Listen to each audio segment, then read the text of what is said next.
The air over Europe hangs thick with mist, a shroud that blurs the line between memory and myth.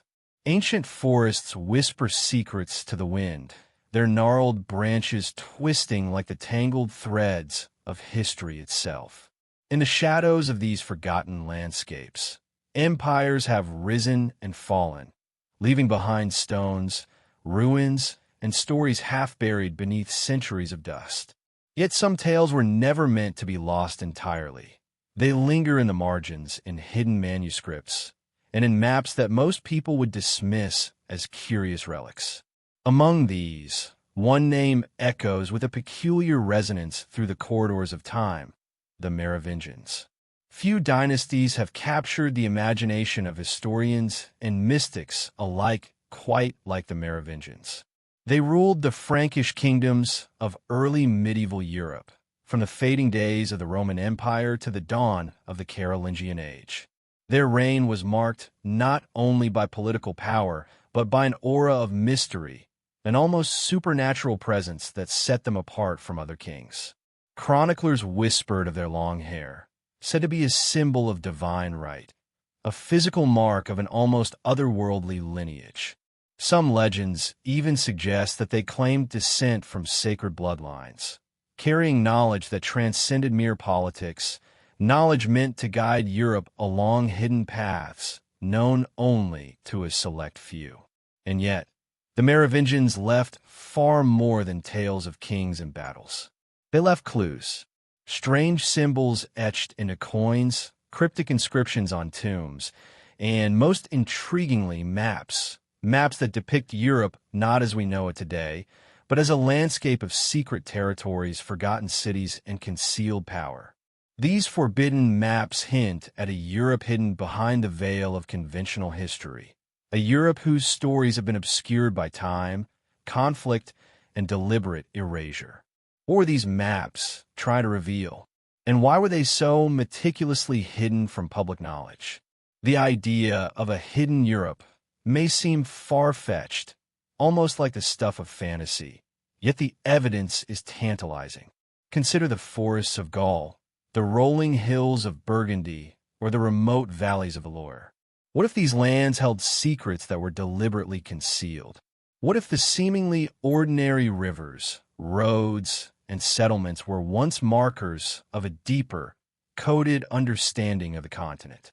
The maps suggest as much, as if the Merovingians had left behind a trail of breadcrumbs for those with eyes to see and minds attuned to the unseen. To modern eyes, these artifacts are cryptic, almost alien, but to those attuned to their symbolism, they pulse with meaning. As we embark on this journey into Europe's hidden past, we must allow ourselves to see beyond what is accepted as official history. The Merovingians were not merely kings. They were guardians of knowledge. Their world was a complex interplay of power, religion, and secrecy. And these maps, often dismissed or destroyed, are the silent witnesses to that world. They may have been crafted with extraordinary precision, combining geography, numerology, and esoteric symbolism in ways that even today defy simple explanation. Each line, each curve, each marking on these maps may hold a story that mainstream historians either overlooked or were forbidden to acknowledge. This documentary does not claim to have all the answers. Instead, it is an invitation to explore, to listen closely to the whispers of the past, and to question the stories we've been told. As we delve into the reign of the Merovingians, the forbidden maps they left behind, and the hidden history of Europe, a pattern begins to emerge, a pattern that challenges everything we think we know about kings, kingdoms, and the very land itself. It is a story of secrecy and revelation, of power and mystery, and it begins with a question: what truths lie buried beneath the surface of our history, waiting to be uncovered? Prepare to journey into the shadows of Europe, where every forest, river, and ruin may conceal more than meets the eye. Prepare to uncover the Merovingian secrets that, for centuries, have been locked away from public view.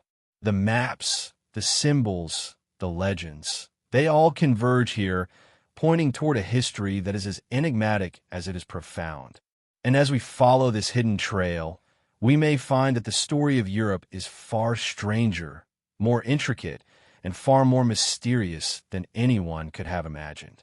The Merovingians did not appear out of nowhere. Their rise was as much a matter of destiny as it was of cunning strategy, bloodlines, and divine myth-making. To understand their power, we must first trace the roots of the dynasty, back to a time when the Western Roman Empire was crumbling and the remnants of civilization were struggling to maintain order amidst chaos.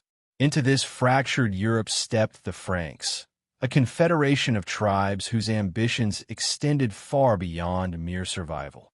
Among them, one family emerged, cloaked in legend and shrouded in an aura of the supernatural: the Merovingians.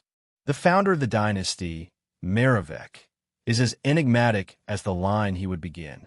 Little is known about him with certainty, and what survives in historical records is interwoven with myth. Some chronicles speak of a king born of a sea creature, a symbol of divine or otherworldly influence. Whether this story was meant to inspire fear, awe, or faith, it set the stage for the dynasty's aura of mystery. From the outset, the Merovingians were not just rulers. They were a symbol, a living bridge between the mundane world of politics and the unseen world of destiny and sacred authority. Their long hair, never cut, was not merely a fashion but a mark of their divine right, a visible sign that their power was intertwined with forces beyond mortal comprehension. By the 5th and 6th centuries, the Merovingians had consolidated control over much of Gaul, turning fragmented tribes into a cohesive kingdom under a singular, mystically charged authority. Clovis I, perhaps the most famous of the early Merovingians, exemplified both their political acumen and their symbolic power. He was not only a conqueror, but a master of perception, understanding that kingship was as much about belief as it was about force. By aligning himself with the Christian Church, Clovis established a precedent. The dynasty's legitimacy depended as much on spiritual endorsement as military might. Yet even in this alliance with the Church, there lingered whispers of an older knowledge, of rituals and wisdom that predated the Christianization of Gaul. The Merovingians' authority was maintained through a combination of charisma, ritual, and secrecy. They cultivated an image of kings who were set apart from ordinary men, kings whose knowledge of the world extended beyond what could be learned from books or battlefields. Scholars, mystics, and advisors whispered in their courts, passing down knowledge encoded in symbols, ceremonies, and, most intriguingly, maps. These maps were not ordinary geographic tools. They were repositories of memory, power, and sacred secrets.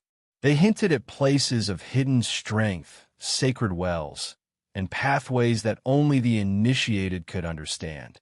In a world where information was power, the ability to read the land in ways that others could not gave the Merovingians an advantage beyond mere armies. Yet despite their reach and mystique, the Merovingians were far from invincible. Intrigue, rebellion, and betrayal were constant threats, and their rule was marked by periods of internal strife as powerful nobles sought to challenge the dynasty's authority. In response, the Merovingians developed not just political structures, but a network of secrecy and symbolism, ensuring that their most critical knowledge remained inaccessible to outsiders. Their maps, their cryptic inscriptions, and their rituals became tools of preservation and control, holding within them a blueprint of power that extended far beyond the visible boundaries of their kingdoms. Even as the Carolingians rose to power and the Merovingian dynasty waned, the echoes of their influence persisted. Scholars and conspirators alike have long speculated that the Merovingians left behind more than kingdoms. They left behind secrets, encoded knowledge, and artifacts that defied the passage of time. These treasures were hidden in plain sight, in churches, tombs, and manuscripts, waiting for those who could decipher the symbols and reconstruct the true scope of Merovingian influence. Their story, therefore, is not merely one of kings and battles, but of a hidden framework of Europe itself, a network of sacred, political, and mystical knowledge that challenges the way we think about history. To truly grasp the Merovingian significance, one must abandon the notion of history as a simple chronicle of events. Their reign invites us to see Europe as a layered landscape, where power and knowledge are embedded in the land, the cities, and the very memory of those who walk its streets. The dynasty's secrets were designed to endure, to outlast empires, and to challenge generations of historians who believed they had uncovered the whole story. And it is precisely this tension, the interplay of what is known and what is hidden, that draws us deeper into their world, revealing a Europe more complex and enigmatic than any textbook can convey. As we trace the Merovingians' rise from obscure tribal leaders to sovereign rulers imbued with an almost mystical authority, the outlines of a larger pattern begin to emerge. Their maps, symbols, and rituals were not merely decorative or ceremonial. They were instruments of preservation, carrying forward knowledge that could alter our understanding of European history. In examining the dynasty, we are confronted with a paradox. The more the Merovingians attempted to make their power absolute, the more they embedded clues for those who would one day seek the truth. And now, centuries later, these whispers from the past beckon us to uncover what has long been hidden, to decode the legacy of a dynasty that sought to rule not just kingdoms, but the very flow of knowledge itself. The Merovingians were never content with ruling through force alone. Their power extended into subtler realms, realms that most people overlook. The realm of symbols, signs, and secret codes embedded into the very fabric of their world. Coins, tombs, religious sites, and manuscripts were more than mere objects. They were carriers of knowledge, messages deliberately encrypted for those who knew how to read them. To the untrained eye, a Merovingian coin was a simple token of currency. Yet upon closer inspection, patterns emerge. Geometric shapes, inscriptions, and iconography that hint at hidden meanings, sacred wisdom, and territorial secrets. Each symbol was a word in a larger language, a language designed to be intelligible only to a select few. Take, for instance, the motif of the long-haired king, which recurs in Merovingian iconography. While historians often dismiss it as a symbol of authority or a cultural quirk, deeper interpretation suggests it represented a line of divine power. In some accounts, the hair itself was said to carry vitality, almost as if the ruler's life force and spiritual insight were encoded within it.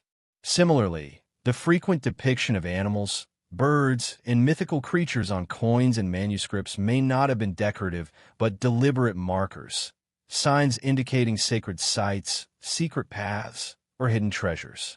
These symbols were a form of communication that transcended language, geography, and even time. Architecture, too, becomes a medium of secret knowledge under the Merovingians. Many early churches and royal halls feature layouts that echo sacred geometry. Perfectly proportioned spaces aligned with celestial bodies, corridors that trace symbolic lines, and cryptic carvings that defy conventional interpretation. It is as though every stone had been placed not merely to stand, but to convey meaning. Some scholars argue these were protective measures, safeguarding hidden knowledge from casual observers.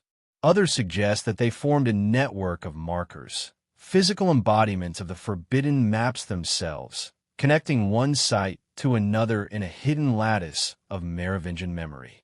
Manuscripts provide perhaps the most direct evidence of coded communication.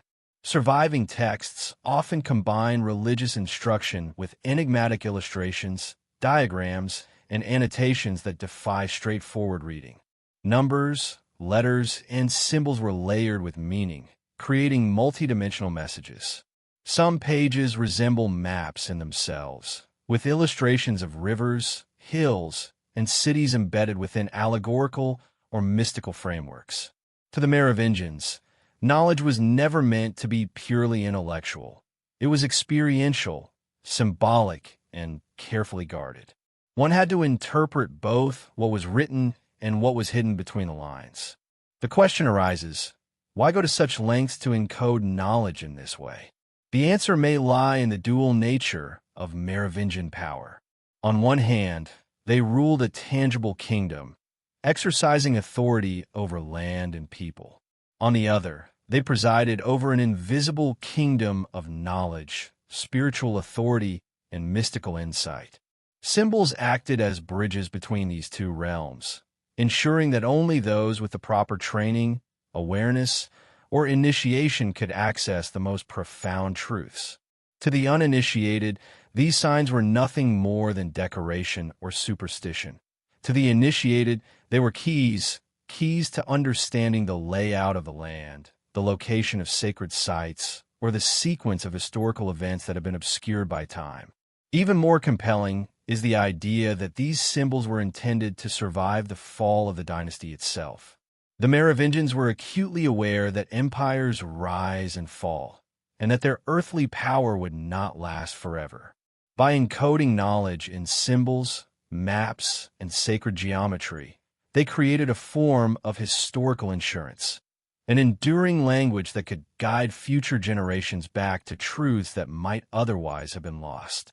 Each coin, each carving, each carefully placed line on a map became a fragment of a much larger puzzle, waiting for those with patience, insight, and the willingness to see beyond conventional history. This symbolic language was not limited to the elite. Some scholars suggest that local populations, trained in oral tradition, ritual, and observation, may have also been aware of these signs in subtle ways. Folktales, place names, and local myths could encode geography and secret knowledge, passing it down through generations without ever appearing in official records. In this way, the Merovingians' understanding of Europe was not static. It was dynamic, woven into the land, the stories, and even the objects people handled daily.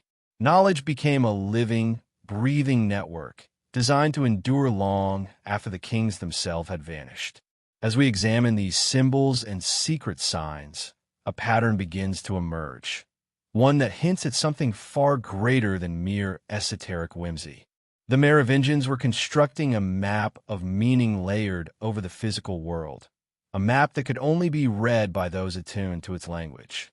It was a Europe of hidden connections, sacred routes, and concealed power, all encoded in ways that would confound the untrained observer. And yet, despite the passage of centuries, traces of this symbolic language survive, offering tantalizing glimpses into the worldview of a dynasty whose reach extended far beyond the surface of the continent. The Merovingians' use of symbols reminds us that history is not always what it seems. While textbooks record kings, battles, and treaties, symbols offer another narrative, one that speaks of hidden knowledge, guardianship, and the deliberate shaping of perception. To study them is to step into a world where nothing is accidental, where every detail carries meaning, and where maps, manuscripts, and monuments converge to reveal a hidden dimension of European history. In decoding these signs, we begin to perceive not just the Merovingians' authority, but their vision, a vision of Europe itself as a realm infused with secrets, waiting to be rediscovered by those willing to see beyond the obvious. Maps have always been more than tools for navigation. They're instruments of power, instruments of imagination, and sometimes instruments of secrecy. In the hands of the Merovingians, maps became something far greater than mere representations of the known world.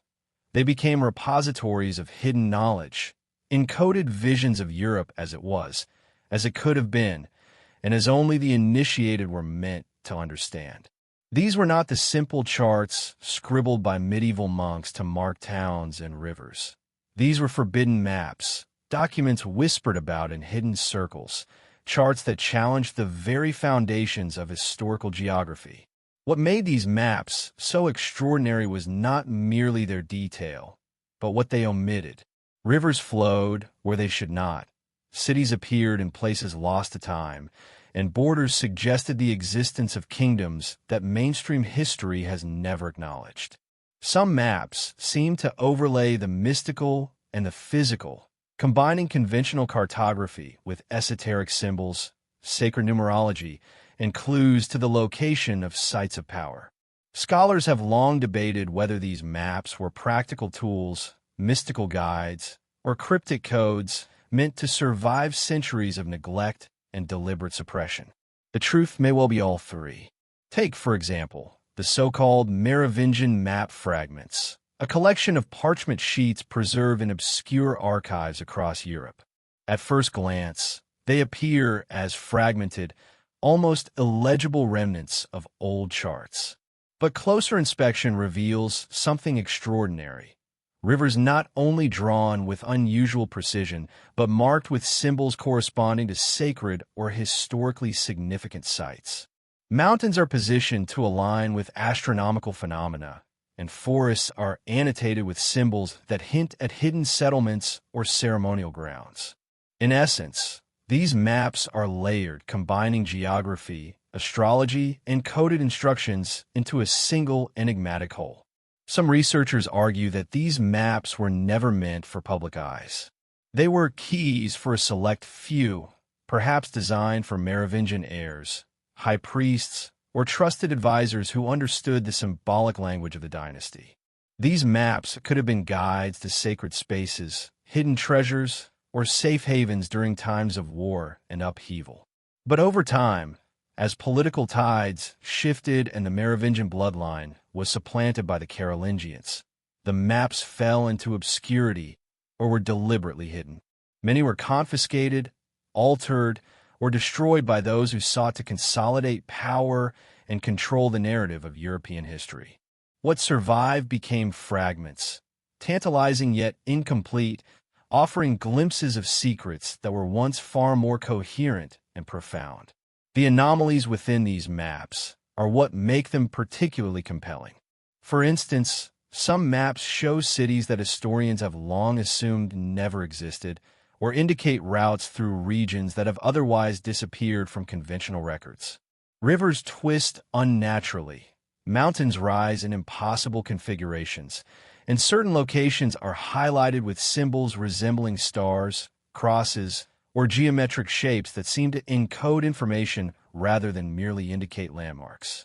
It is as if the maps were deliberately designed to be understood only by those who possess the knowledge of the Merovingians' symbolic language.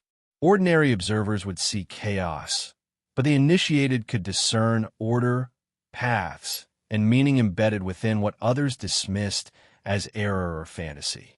Beyond the purely geographical lies the question of purpose. Why would the Merovingians invest so much effort in creating these forbidden maps? The answer seems to lie in a combination of pragmatism and esotericism. Practically, these maps could have guided strategic movements, revealing hidden routes, safe havens, or sources of wealth. Spiritually, they encoded the sacred landscape of Europe, marking places of power, sanctity, and initiation. In doing so, the Merovingians were not merely mapping the physical terrain. They were mapping a metaphysical one, charting both the known world and the invisible forces they believed flowed through it. These maps were also dangerous, in a sense. Knowledge is power, and maps that revealed hidden truths could destabilize kingdoms, challenge ecclesiastical authority, or undermine official histories. It is no surprise, then, that many of these documents were suppressed, hidden, or deliberately misinterpreted. The Church, emerging as a dominant institution, may have viewed the maps as subversive, threatening its monopoly on spiritual and historical knowledge. Political rivals likely sought to erase their existence entirely, ensuring that the secrets of the Merovingians remained locked away, accessible only to a fortunate few who could stumble upon fragments centuries later. Modern scholarship has unearthed tantalizing pieces of these forbidden charts, scattered across Europe in libraries, private collections, and even forgotten monasteries. Analysis of these fragments has revealed patterns too precise to be accidental. Certain lines, angles, and intersections correspond to real-world topography, while others align with ley lines, astronomical events, or sites of historical significance now lost to time. These maps, in essence, form a hidden network, a skeleton of Europe that overlays the visible continent, connecting forgotten cities, sacred groves, and royal tombs in ways mainstream historians have yet to fully appreciate. Perhaps the most striking aspect of these maps is the tension they create between what is visible and what is hidden. To the casual observer, they appear fragmented, misleading, or even fantastical. To the dedicated seeker, they hint at an entirely different Europe, one shaped by knowledge, power, and secrecy rather than conquest and bureaucracy alone. Each map fragment acts as a puzzle piece, and when combined with other maps, symbols, and records, they suggest an underlying logic, a hidden order, and a lost understanding of the continent's true history. As we explore these forbidden maps, we begin to see a Europe unlike any taught in classrooms or depicted in history books.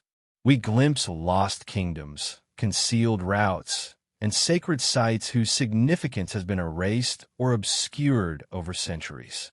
And at the heart of it all is the Merovingian dynasty, whose rulers understood that maps could be more than representations. They could be instruments of legacy, instruments of secrecy, and instruments of power.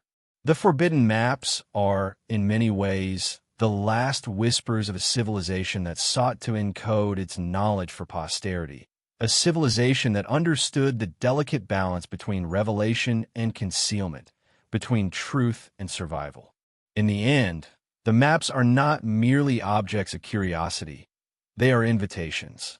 They invite us to question the narrative we have been given, to look beyond conventional history, and to consider a Europe shaped not only by kings and battles, but by hidden knowledge, coded symbols, and deliberate secrecy. They are fragments of a larger story, a story the Merovingians left behind for those who were willing or brave enough to follow the trail and uncover the continent's hidden past.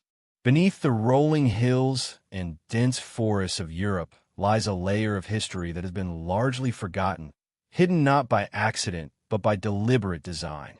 The Merovingians, with their mastery of secrecy and symbolism, understood that power was as much about what was concealed as what was displayed. Beyond the capitals, castles, and fortresses recorded in conventional history, there existed lost cities, hidden settlements, and secret strongholds, places that may have held sacred knowledge, treasures, or political influence far beyond their apparent size or importance. These are the forgotten pieces of Europe, and they form a shadow map that overlays the continent we think we know. Evidence of these lost cities comes from a combination of archaeology, medieval manuscripts, and the mysterious maps we discussed earlier. Some of the cities appear in texts only fleetingly, their names mentioned in passing before disappearing entirely from records. Others show up on Merovingian maps, marked with cryptic symbols or geometric signs that suggest hidden significance. What is particularly striking is the consistency of these appearances across time and geography. The same sites are referenced in scattered documents, in local folklore, and even in seemingly unrelated chronicles. It is as though the Merovingians and their successors were preserving a network of knowledge that transcended generations and political upheavals. These hidden settlements were not always large or fortified. Many were modest in size, carefully placed in landscapes that offered natural concealment. Valleys tucked between mountains, islands hidden in wide rivers, forests dense enough to obscure their presence from casual travelers. Their importance was symbolic, strategic, or spiritual rather than military. Some served as centers for ritual practice, others as safe havens for those in the know. A few may have been repositories for sacred texts or treasures, locations intentionally erased from public memory to protect their contents. Over centuries, as maps were redrawn and chronicles rewritten, the physical traces of these cities faded, leaving only subtle hints in the terrain and the scattered references in manuscripts. One of the most intriguing aspects of these hidden cities is their connection to sacred or mystical geography. Certain locations seem aligned along what modern theorists call ley lines, energetic pathways running across Europe that intersect at places of power. Whether coincidence or deliberate design, the alignment of these lost settlements with natural formations, rivers, and celestial patterns suggests that the Merovingians may have understood more about the land than conventional historians give them credit for. They were not merely rulers. They were cartographers of hidden knowledge, mapping not just the physical terrain, but the invisible forces that shaped it. In addition to their mystical significance, these lost cities may have played a role in the political strategy of the Merovingians. By maintaining hidden settlements and secret routes, the dynasty could exert influence over regions without appearing to do so. Merchants, messengers, and loyalists could move along concealed pathways, carrying information, wealth, or strategic supplies. In times of conflict, these secret locations could serve as refuges or staging points, allowing the Merovingians to maintain resilience against enemies who were unaware of their existence. Maps encoding these routes would have been invaluable tools for those entrusted with the dynasty's secrets. Many of these hidden sites also carry echoes of the Grail legends and the esoteric traditions associated with the Merovingians. Some scholars suggest that certain cities marked on the forbidden maps were linked to relics, sacred wells, or ceremonial grounds. These were not random placements, but intentional markers, nodes in a network of spiritual and political significance. Pilgrims, knights, or initiated individuals might have been guided to these locations through coded directions, ritualistic cues, or symbolic references embedded in manuscripts and carvings. The landscape itself became a living text, readable only by those trained to interpret its symbols and signs. Despite centuries of loss, a few of these cities have been partially rediscovered, often in the most unexpected ways. Archaeological excavations, aerial surveys, and the study of old maps have revealed remnants of streets, walls, and foundations long thought vanished. Local legends, place names, and unusual topography often provide the first clues, hinting at structures and settlements that mainstream history overlooks. These rediscoveries serve as tantalizing reminders that much of Europe's hidden past may still lie beneath our feet, waiting to be uncovered by those willing to look beyond the obvious. The story of lost cities and hidden kingdoms challenges the very way we understand history. Rather than a linear narrative of conquest and decline, Europe emerges as a palimpsest, a layered landscape where visible history masks deeper, more intricate truths. The Merovingians, with their maps, symbols, and strategic concealment, acted as custodians of this hidden layer, creating a network of knowledge designed to survive political upheavals, wars, and the erosion of memory. To uncover these cities is not merely to find physical ruins, but to glimpse the thought, intention, and vision of a dynasty that sought to shape history from the shadows. As we explore these hidden realms, we begin to understand that Europe's past is not fully captured by official records or conventional archaeology. The lost cities of the Merovingians are reminders that history is often written by the victors, while the true landscape of power, knowledge, and sacred geography lies hidden, waiting for rediscovery. Each site, each fragment of a ruined wall or a hidden street, tells a story not just of survival, but of deliberate preservation. These are the places where maps converge with myth, where politics intersects with spirituality, and where the secrets of a dynasty that ruled from the shadows may still whisper across the centuries. In seeking out these lost cities, We are not merely chasing legends. We are tracing the contours of a hidden Europe, a Europe mapped and remembered by the Merovingians in ways both subtle and profound. The forbidden maps, the coded symbols, and the whispered traditions all converge to form a landscape of mystery. A Europe whose true history lies just beneath the surface, obscured from ordinary eyes, but waiting to be discovered by those who dare to follow the trail.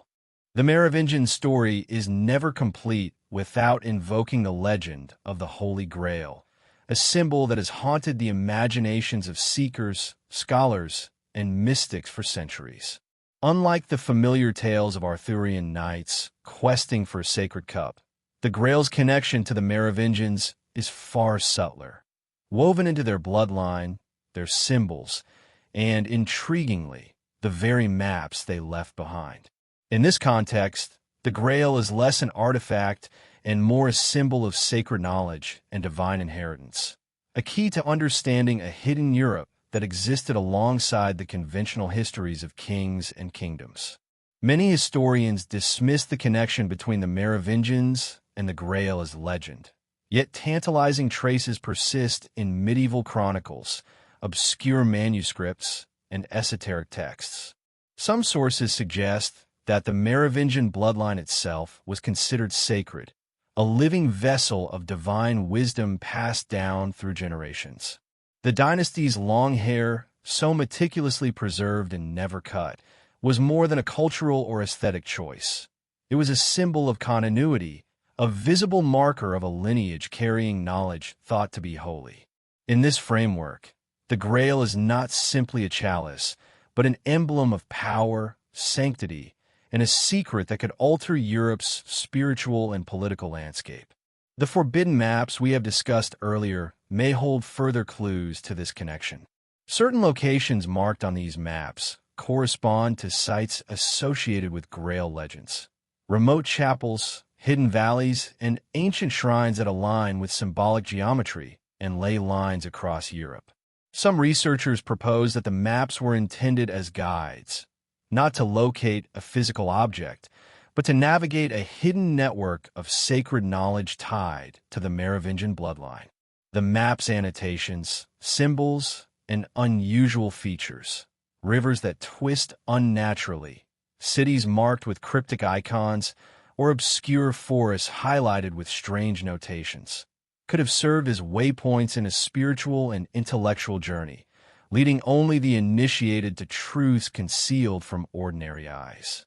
The Grail connection also extends into ritual and legend.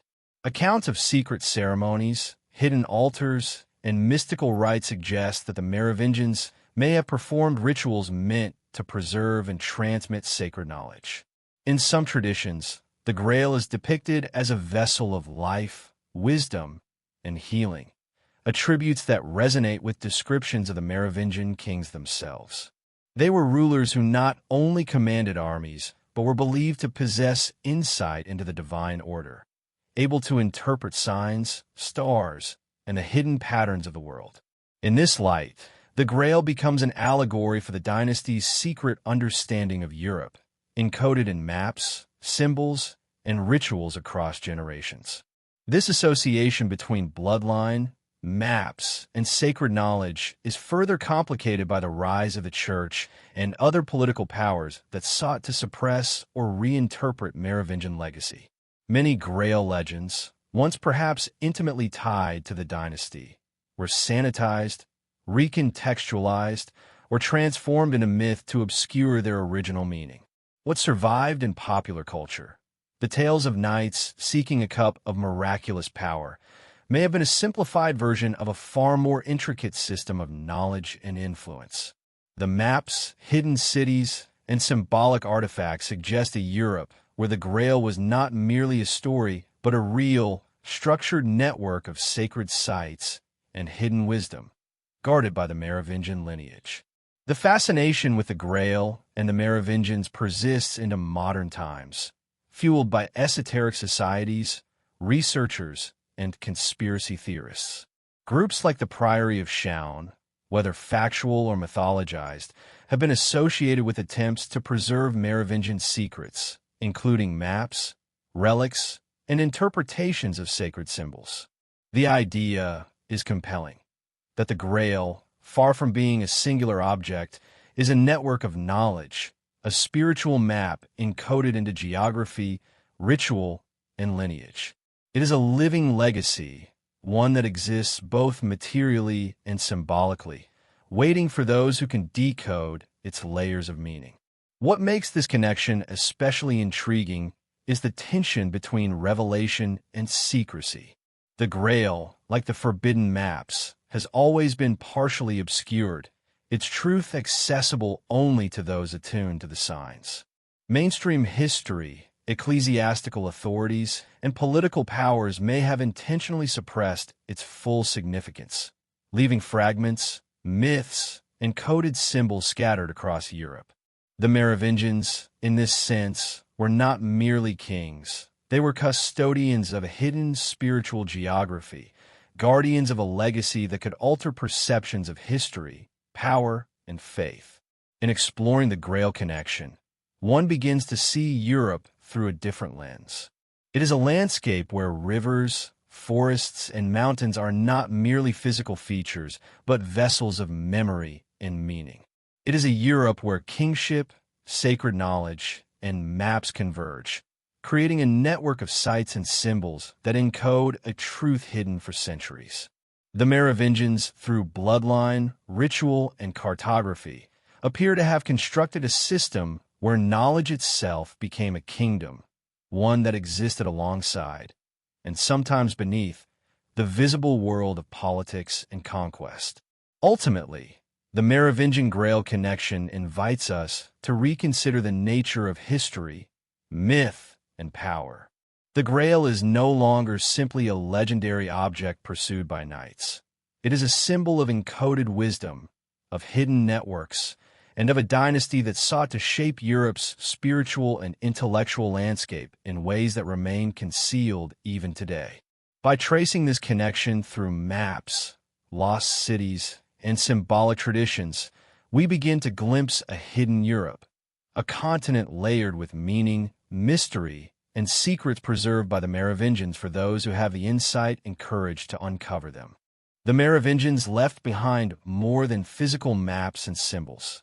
They left behind words that were deliberately obscured, encoded, and layered with meaning. Across medieval Europe, cryptic manuscripts and prophecies circulate, some preserved in monasteries, others hidden in private collections or secret archives. At first glance, these texts seem like the typical religious or historical writings of the time, filled with allegory, poetry, and moral instruction.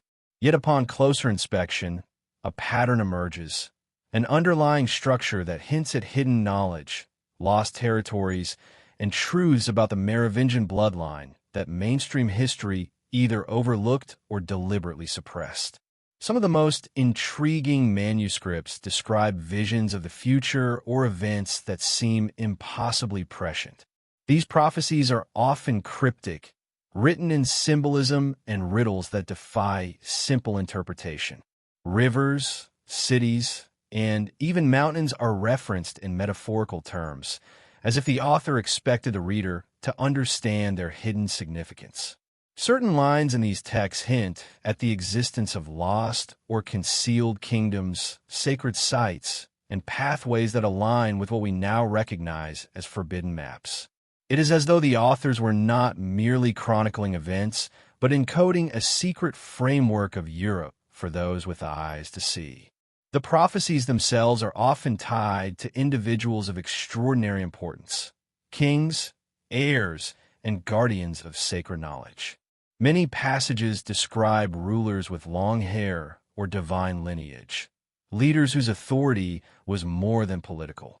These descriptions bear striking resemblance to historical accounts of the Merovingians, suggesting that the manuscripts were intended to preserve the memory of a dynasty whose influence extended beyond the ordinary.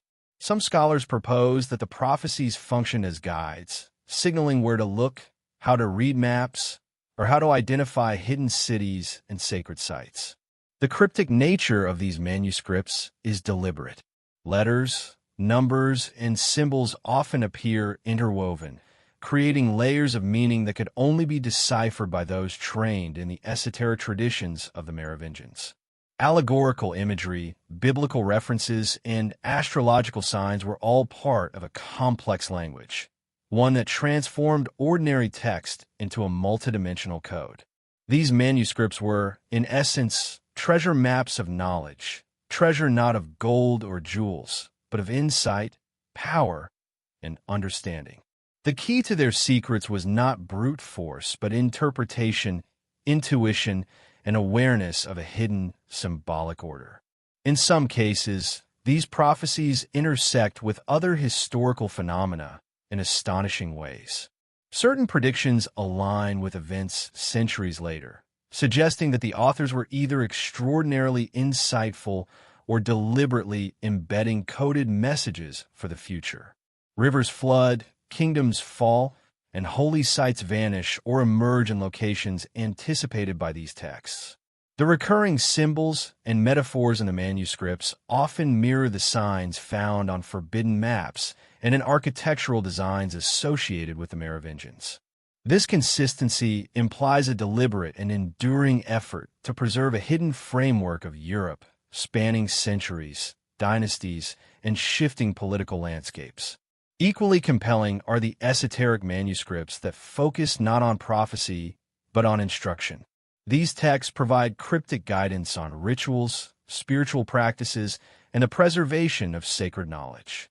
They describe ceremonies conducted in remote groves, rituals performed at hidden shrines, and the careful transmission of information from one generation to the next. In these contexts, maps and symbolic language are not merely informative. They are sacred tools. To understand the land, to follow the paths of power, and to access the hidden cities, one must read these texts with both intellect and intuition. They functioned as a bridge between the physical and metaphysical worlds, linking geography, ritual, and dynastic legacy into a cohesive, if secretive, system. The danger of these manuscripts cannot be overstated. Their contents were potentially subversive, challenging both religious authority and political orthodoxy. The Church, increasingly powerful in medieval Europe, may have perceived these writings as a threat, especially when they suggested alternative lines of authority or sacred knowledge outside of ecclesiastical control. Political rivals, too, had reason to suppress the texts, ensuring that only those aligned with the Merovingians, or those sympathetic to their vision, could access the full scope of their secrets. Over time, many manuscripts were altered, lost, or hidden in ways that guaranteed their survival, while masking their true meaning from casual observers. Modern scholars, cryptographers, and historians who study these manuscripts face extraordinary challenges. Deciphering their symbolism requires not only knowledge of medieval languages and history, but also an understanding of esoteric traditions, numerology, sacred geometry, and allegorical interpretation. Even then, much remains ambiguous. The texts are deliberately layered, containing multiple interpretations that may unfold differently depending on the reader's perspective, knowledge, or intent. It is a system designed not for immediate understanding, but for enduring guidance, allowing future generations of seekers to reconstruct the hidden truths of Europe step by step. In examining these prophecies and manuscripts, a broader picture begins to emerge. The Merovingians were not merely political rulers. They were custodians of a hidden knowledge network, preserving a vision of Europe that integrated geography, spirituality, and dynastic legacy. The maps, symbols, lost cities, and manuscripts all converge into a single pattern.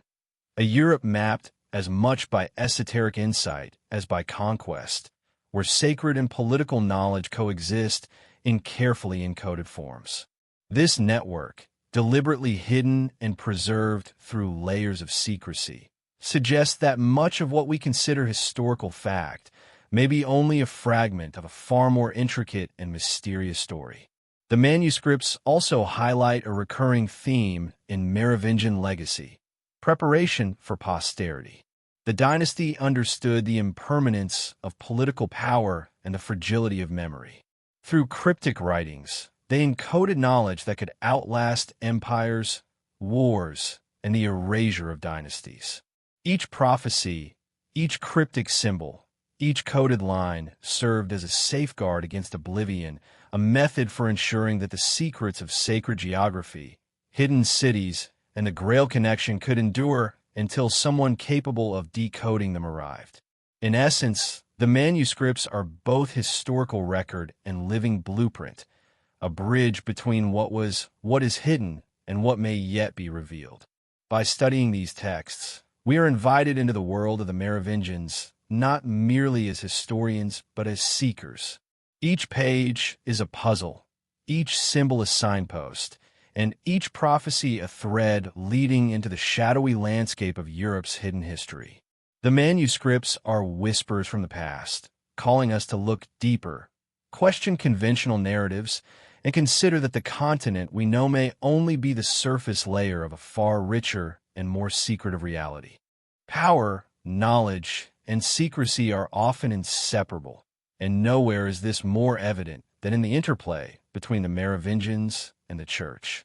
As the dynasty flourished, so too did the Church consolidate its influence over Europe, establishing not only spiritual authority, but also control over information, history, and memory. The forbidden maps, cryptic manuscripts, and hidden cities we have explored were more than mere curiosities. They represented a form of knowledge that could challenge ecclesiastical dominance. The Church's growing power meant that anything threatening its narrative was carefully suppressed, altered, or erased, ensuring that the story of Europe would be told according to its priorities rather than the hidden truths encoded by the Merovingians. Throughout medieval Europe, the Church acted as both guardian and censor. Monasteries were repositories of knowledge, preserving texts that might otherwise have been lost, but they also exercised discretion in what was copied, archived, or destroyed. Manuscripts that contained references to forbidden maps, sacred rituals, or the Merovingians' esoteric practices were often hidden, rewritten, or purposefully misinterpreted. It is within this context that the apparent gaps in historical records can be understood, not as accidents of time, but as deliberate acts of narrative control. Places, events, and even dynasties were rendered invisible, leaving only fragments and whispers to hint at what once was. The suppression was not always overt. It was subtle and methodical. Symbols on coins and tombs were redacted or reinterpreted. Maps were recopied with crucial details removed or obscured, and manuscripts were annotated to obscure their original meaning. Certain lineages and sites of power were reframed in allegorical terms, transformed from tangible locations into moral or religious lessons, erasing the practical and political realities they once represented. In effect, the Church created a historical lens that filtered out the Merovingians' esoteric influence, leaving only what could be comfortably integrated into the official narrative.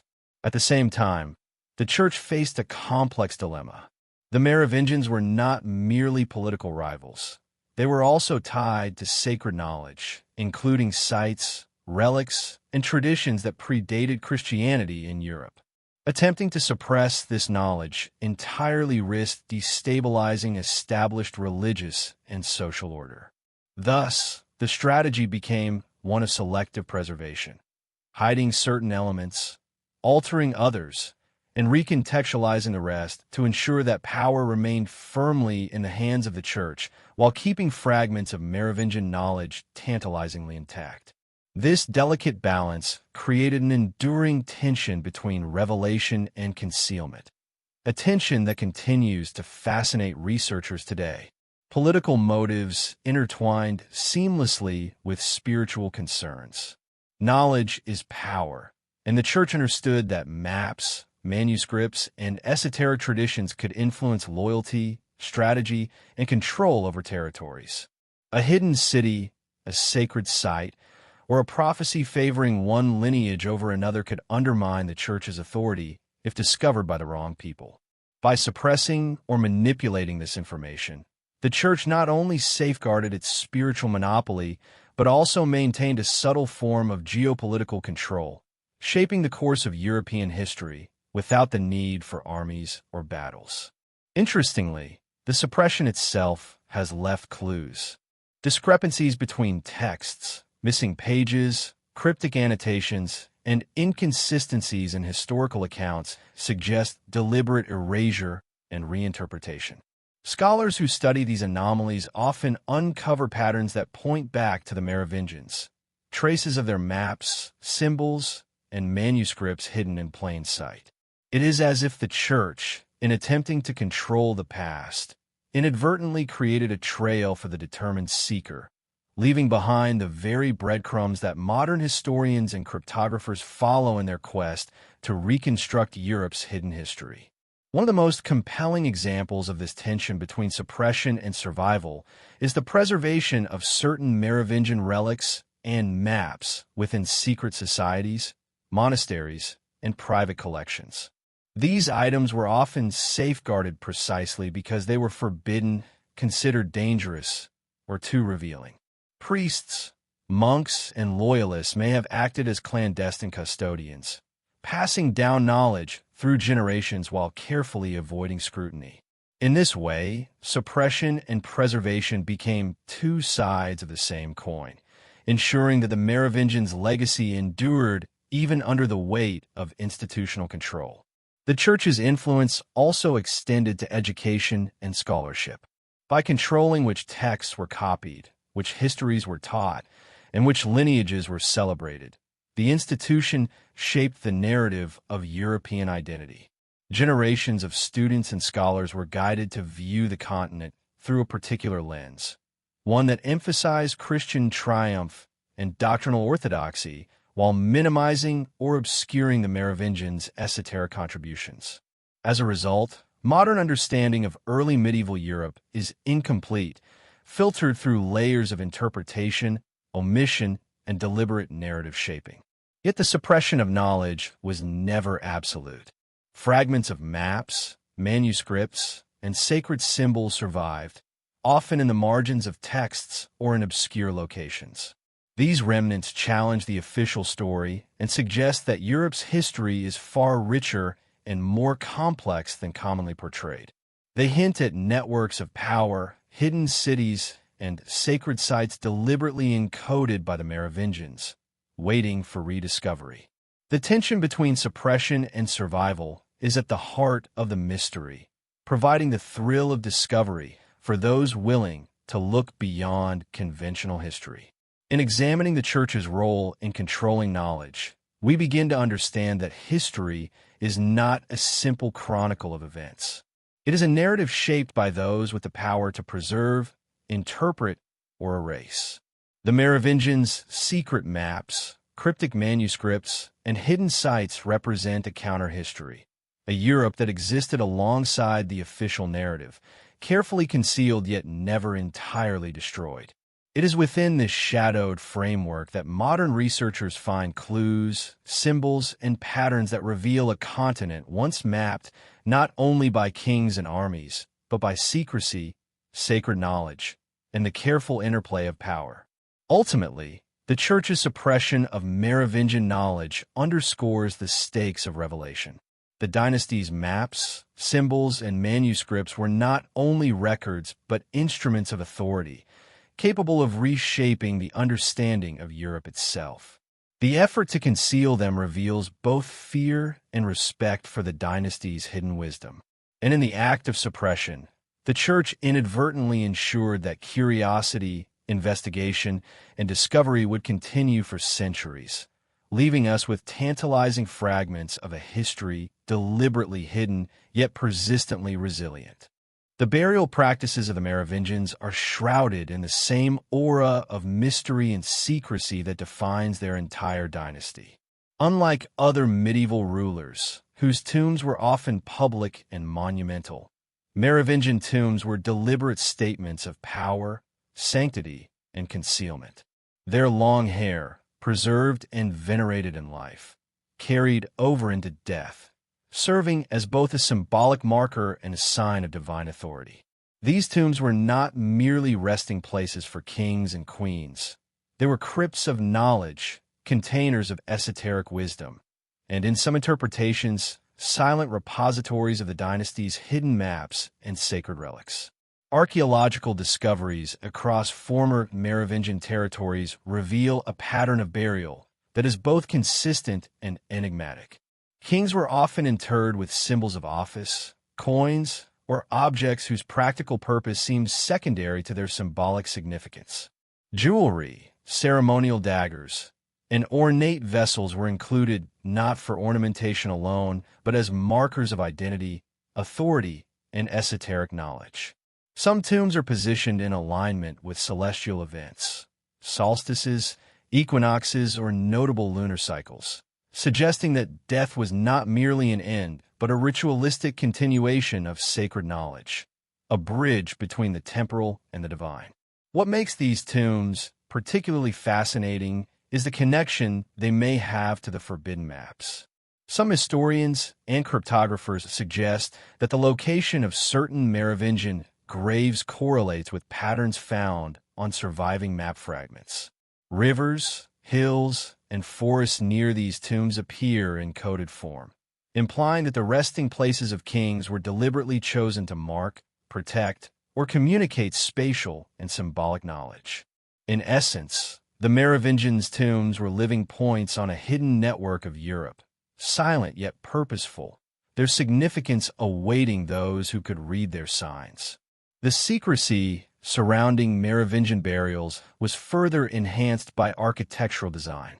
Many tombs were placed in locations difficult to access or easily concealed, dense forests, remote valleys, or beneath existing religious structures that later generations may have repurposed.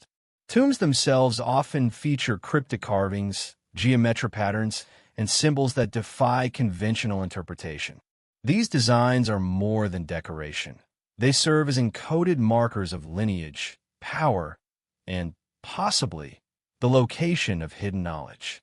For those with eyes to see, the tombs are maps of memory, guiding seekers through both geography and history. One of the most enduring mysteries is the fate of certain royal remains. Some graves appear to have been looted, relocated, or deliberately obscured over time. Legends abound of Merovingian kings whose tombs were never found, their burial sites lost to deliberate erasure or natural concealment. These lost tombs have fueled speculation that the dynasty sought to protect secrets beyond mere mortal remains, perhaps sacred relics, ancient manuscripts, or symbolic objects essential to the hidden framework of Europe. The very act of hiding a tomb becomes a statement of power, ensuring that the dynasty's knowledge would endure even if its kings no longer ruled visibly.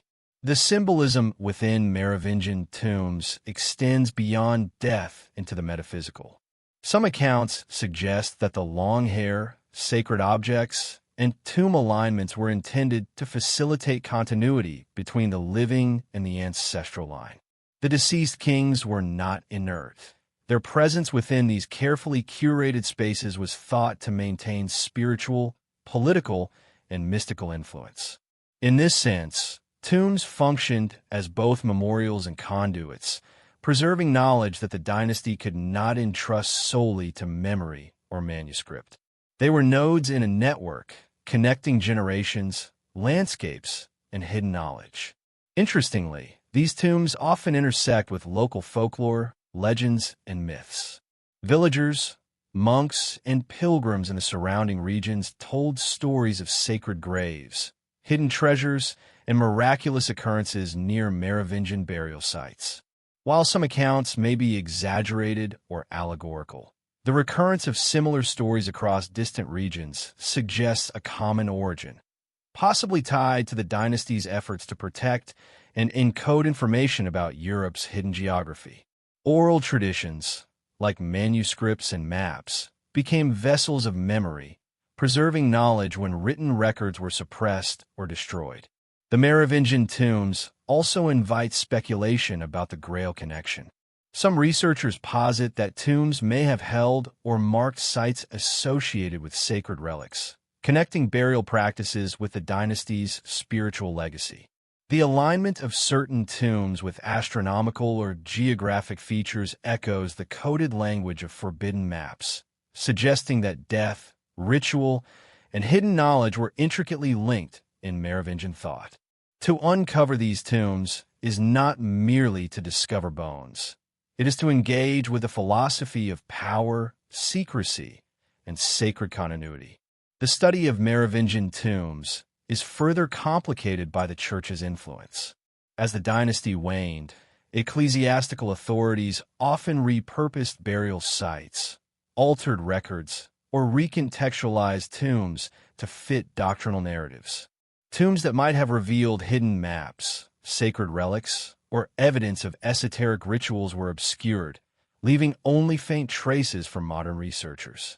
This layer of suppression adds to the intrigue, creating a tension between discovery and concealment that mirrors the broader story of Merovingian Europe.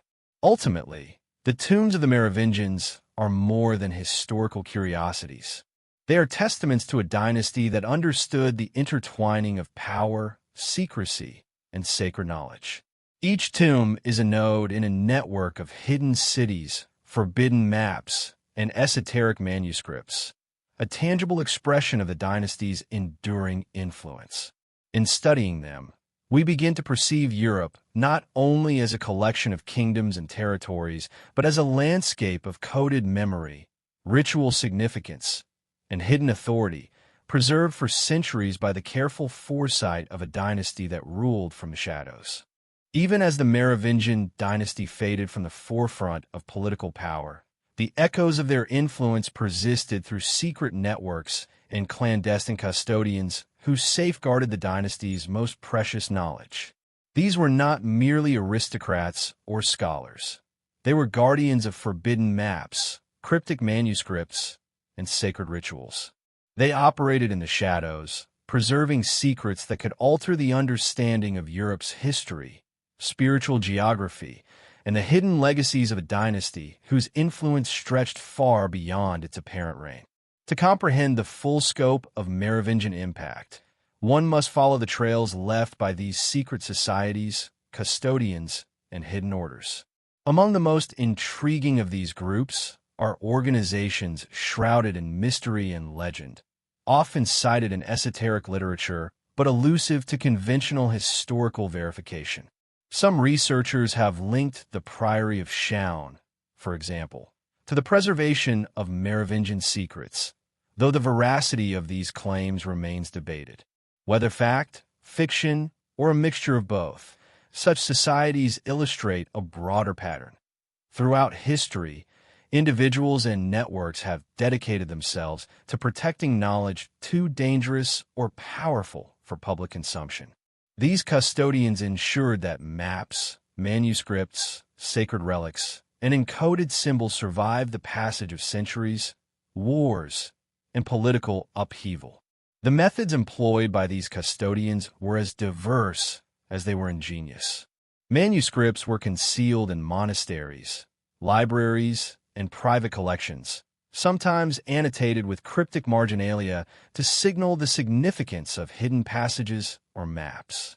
Sacred objects were moved repeatedly, often hidden in plain sight beneath layers of religious or artistic symbolism. Even burial sites, such as those of Merovingian kings, were guarded through secrecy, with their true significance known only to a select few. Through these measures, the custodians created a multi-layered web of preservation, ensuring that the dynasty's hidden knowledge could withstand the erosion of time and the scrutiny of external powers. An essential feature of these secret networks was their integration of multiple disciplines. Geography, astronomy, numerology, ritual, and cryptography all converged into a cohesive system. Knowledge was encoded in ways that allowed it to survive both physical and temporal challenges. A map might contain a coded reference to a tomb, while a manuscript could include allegorical clues about sacred locations or ceremonial practices. The interplay of these disciplines made the knowledge self-reinforcing. Even if one piece were lost or destroyed, others could provide guidance, ensuring continuity across generations. It was a sophisticated, multidimensional approach to preservation, one that underscores the Merovingians' understanding of the fragility and value of information. Custodians also cultivated networks of trust. Individuals were initiated into secret knowledge gradually, often through mentorship, apprenticeship, or ritualistic guidance. This system ensured that the understanding of maps, manuscripts, and sacred sites remained controlled, accessible only to those deemed worthy. These networks functioned not only as protectors of information, but as transmitters of wisdom, guiding successive generations in the interpretation and application of Merovingian knowledge. In essence, the dynasty's influence outlived its political authority, sustained by human custodians who became extensions of the king's foresight and strategy. The secret preservation of knowledge also had political implications. By controlling access to maps, manuscripts, and sacred sites, these custodians could wield influence in subtle yet profound ways. A hidden map revealing sacred geography, a manuscript containing prophecy, or the knowledge of a concealed city could provide leverage in negotiations, disputes, or conflicts. In some cases, custodians may have used this knowledge to protect allies, ensure the survival of specific lineages, or challenge authorities who threatened the continuity of Merovingian legacy. It was a form of soft power, rooted in secrecy, insight, and strategic patience, which often proved more enduring than armies of bureaucrats. These secret networks were also adaptive, responding to changing political landscapes. As the Carolingians replaced the Merovingians, custodians modified their methods, hiding knowledge in more secure locations, recoding maps, or embedding information within allegorical texts. They leveraged the protective cover of religious institutions, monasteries, and private collections, often using layers of symbolism to mask the significance of their treasures. Even centuries later, the marks of these adaptations are visible to modern researchers. Marginal annotations, inconsistencies in manuscripts, and enigmatic symbols that suggest deliberate concealment and redirection. It is as if the custodians were leaving a breadcrumb trail, offering guidance to those capable of deciphering it, while shielding the knowledge from those who were not. The endurance of Merovingian influence through custodianship highlights the dynasty's foresight. Kings, maps, manuscripts, and tombs alone could not preserve secrets indefinitely. Human networks were necessary to interpret, protect, and transmit knowledge. By entrusting information to selected individuals, the Merovingians ensured continuity, survival, and adaptability, even in the face of political, social, and religious upheaval. Their strategy reflects a sophisticated understanding of knowledge management, one that resonates with modern concepts of secure information transfer, redundancy, and network preservation. Even today, the legacy of these custodians can be felt. Scholars, cryptographers, and historians continue to uncover traces of Merovingian knowledge, from hidden city locations to encoded manuscripts and symbolic artifacts. Modern technology, including satellite imaging and advanced textual analysis, has begun to reveal patterns previously invisible to the human eye, suggesting that the networks established by the dynasty and its custodians were both deliberate and enduring. The rediscovery of these patterns continues to challenge conventional historical narratives, hinting at a Europe mapped, preserved, and understood in ways far more complex than previously imagined. Ultimately, the story of Merovingian custodians is a story of human ingenuity, secrecy, and foresight. It reminds us that knowledge is rarely static or openly shared. It is protected, encoded, and transmitted according to the priorities of those who understand its value. Through their careful preservation of maps, manuscripts, tombs, and sacred sites, The Merovingians ensured that their influence would transcend the limits of mortal life and political power.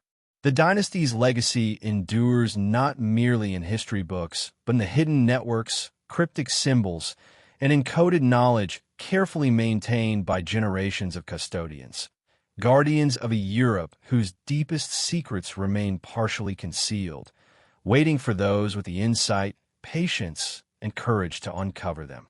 The Merovingians' influence extended far beyond maps, manuscripts, and tombs. Their vision of Europe was not merely political or symbolic. It was inscribed into the very architecture of their sacred and civic spaces.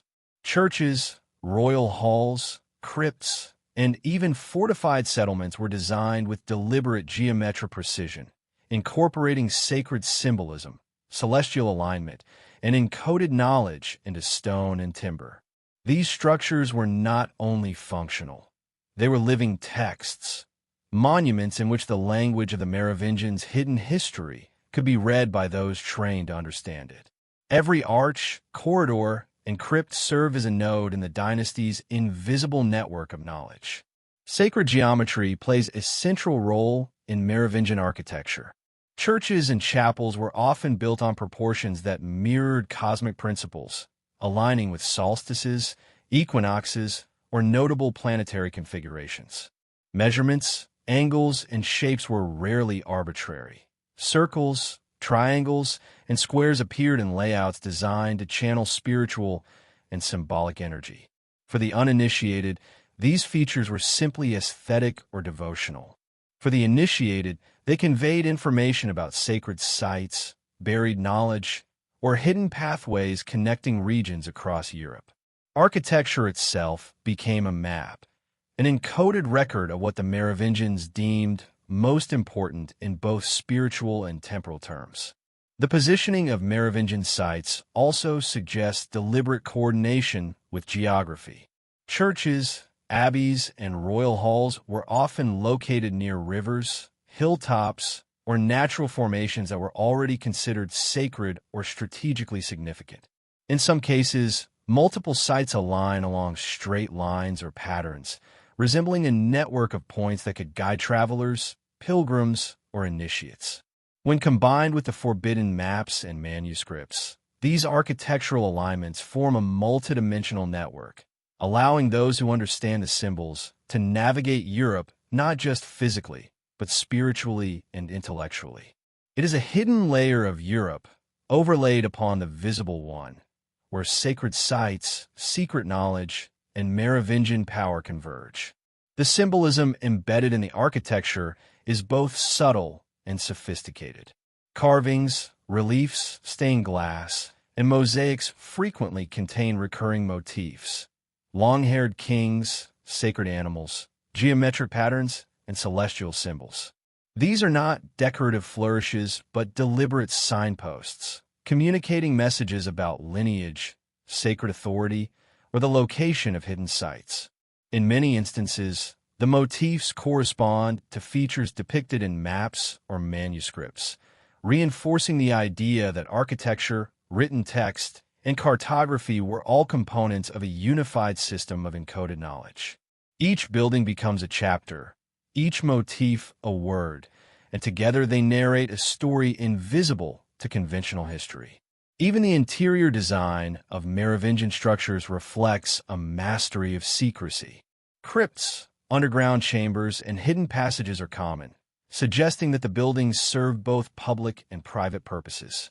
Ceremonial spaces could be accessed by only a few, while the general population saw only the visible, official functions of the structures. Hidden rooms may have stored manuscripts, relics, or objects of esoteric significance, further reinforcing the idea that architecture itself was a vessel of knowledge. The buildings were simultaneously practical, symbolic, and protective, fortresses of information as much as of stone. Astronomical alignment further complicates the narrative. Certain Merovingian structures are oriented to celestial events, such as the rising sun on solstices or the path of particular stars.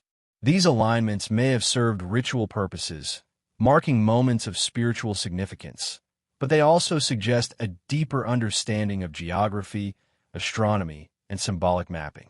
By positioning buildings according to both physical and celestial coordinates, the Merovingians created a spatial language that connected earthly and cosmic realms, bridging the visible world with hidden patterns of sacred knowledge. Architecture thus became a multidimensional interface between the mundane and the mystical. The interplay between architecture and maps is particularly revealing. Forbidden maps often depict cities, rivers, and mountains that correspond to architectural sites, implying that buildings were not only functional, but also markers within a larger symbolic network. A chapel atop a hill, a crypt beneath a monastery, or a river flowing past a royal hall may all encode information about hidden cities, sacred paths, or lost relics. When examined collectively, these sites suggest a deliberate orchestration, a hidden design intended to preserve knowledge and guide the initiated through both space and meaning. Merovingian sacred architecture also preserves elements of ritual practice. Certain chambers, altars, and passageways seem designed to facilitate ceremonial activity, linking physical space with spiritual function. The layout of these spaces, combined with inscriptions, symbols, and proportions, may indicate the enactment of complex rites, rituals that integrated cosmology, geography, and dynastic legacy.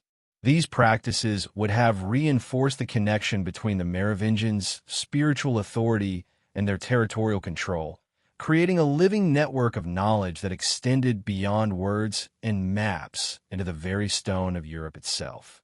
Finally, the architectural legacy of the Merovingians reminds us that hidden knowledge is often encoded in plain sight.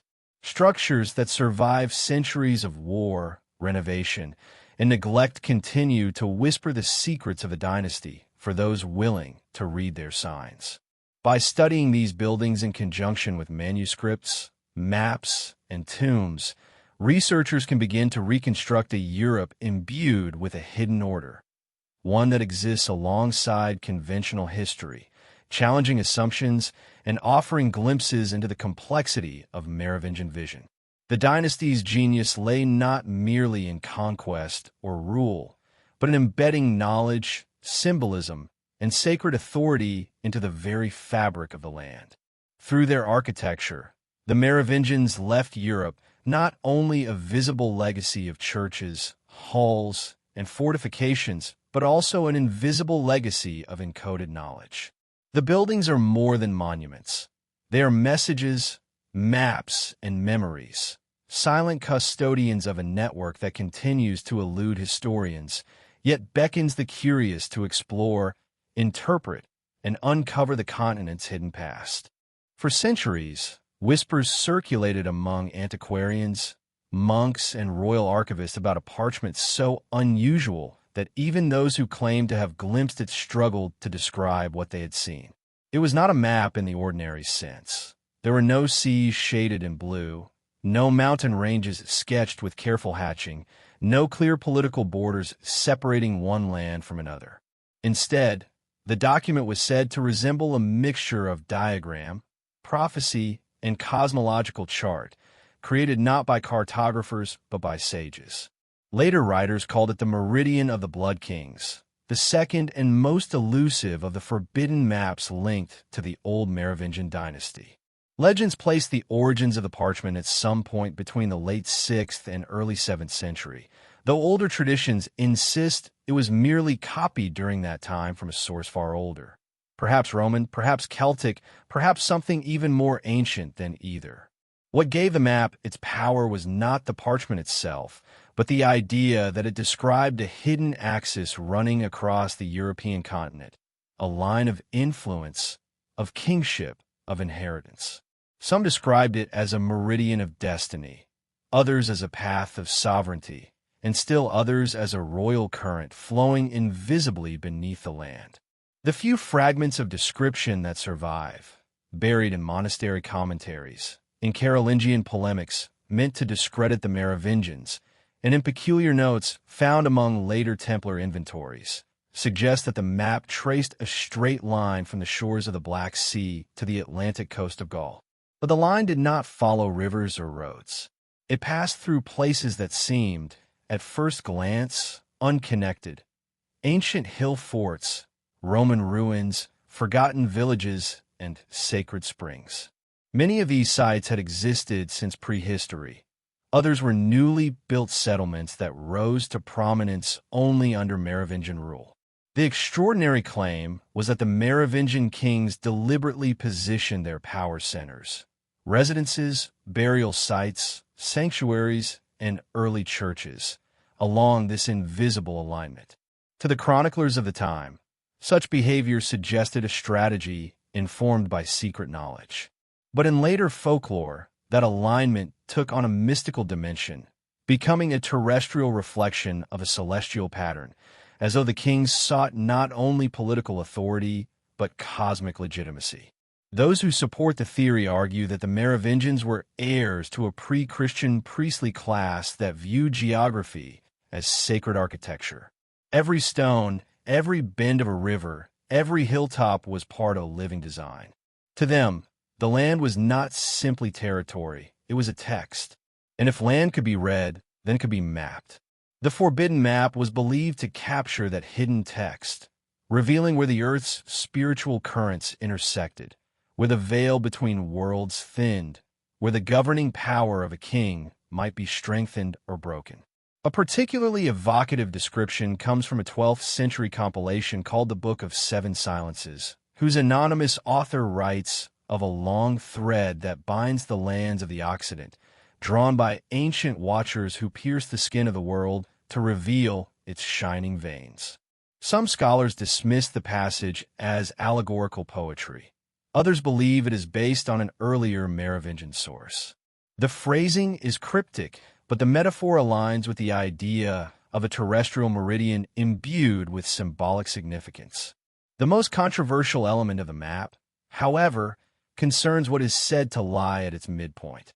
According to fragmented accounts, the axis crossed an area in the region of modern-day eastern France, a place the Merovingians considered the heart of their kingdom. Rumors speak of an underground chamber, a sanctuary, or perhaps a tomb where rituals of coronation once occurred. It was said that newly anointed kings were brought to this point to stand upon the line, as one chronicler describes it, to absorb the legitimacy of their ancestors and the invisible power of the meridian itself. A few medieval writers went even further, suggesting the line was not merely symbolic but energetic. They compared it to the dragon paths of Celtic lore, the routes along which the life force of the earth flowed. Later esotericists would reframe this concept as ley lines, but the Merovingians had no such terminology. To them, it was simply the line, an inheritance as old as the land itself. During the Carolingian transition, when the Merovingians were overthrown and replaced, the map became a political liability. Not only did it symbolize the spiritual authority of the old dynasty, but it also pointed to a worldview incompatible with the increasingly centralized Christian orthodoxy of the time. Thus, the map fell into obscurity, hidden, destroyed, or absorbed into the secretive archives of the church. And yet, the idea of it endured, quietly resurfacing in unexpected places.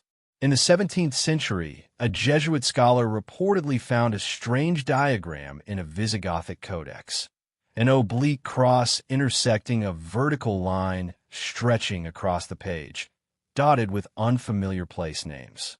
He dismissed it as the work of a mystic, yet one annotation caught his eye. All kings of the old blood walk this path. Centuries later, the diagram mysteriously vanished from the codex without explanation. In the 19th century, amateur antiquarians obsessed with megalithic structures noticed something unsettling. The straight-line alignments that appeared to connect ancient stone circles also seemed to pass through some of the early Merovingian capitals. Coincidence, perhaps, yet enough to revive interest in the forgotten map. Modern researchers have pointed to patterns as well. Unusually straight Roman roads, pre-Carolingian monastery placements, and long-distance alignments of early Christian shrines dedicated to the same saints. Even archaeological digs have revealed settlements arranged with geometric precision in regions once controlled by Merovingian rulers. These findings do not prove the existence of the forbidden map, but they do raise questions about whether the Merovingians inherited a deeper knowledge of landscape engineering. In the realm of folklore, the map took on an even stranger dimension. Rural traditions in parts of France, Belgium, and Switzerland speak of the king's path, an unseen route said to govern luck, fertility, or misfortune depending on where one's home was built. These tales mirror the ancient belief that the land holds hidden currents, some beneficial, others dangerous. Remarkably, these stories persist in regions aligned with the proposed meridian.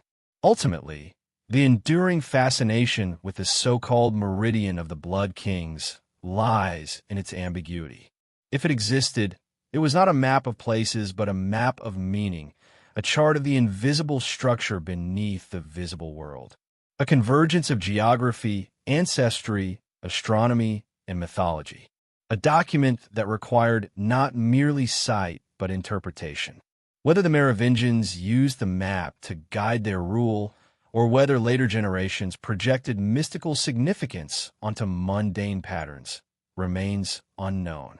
But the idea that a forgotten line runs across the continent, a line that once shaped royal destinies, continues to haunt historians, mystics, and seekers of hidden history alike.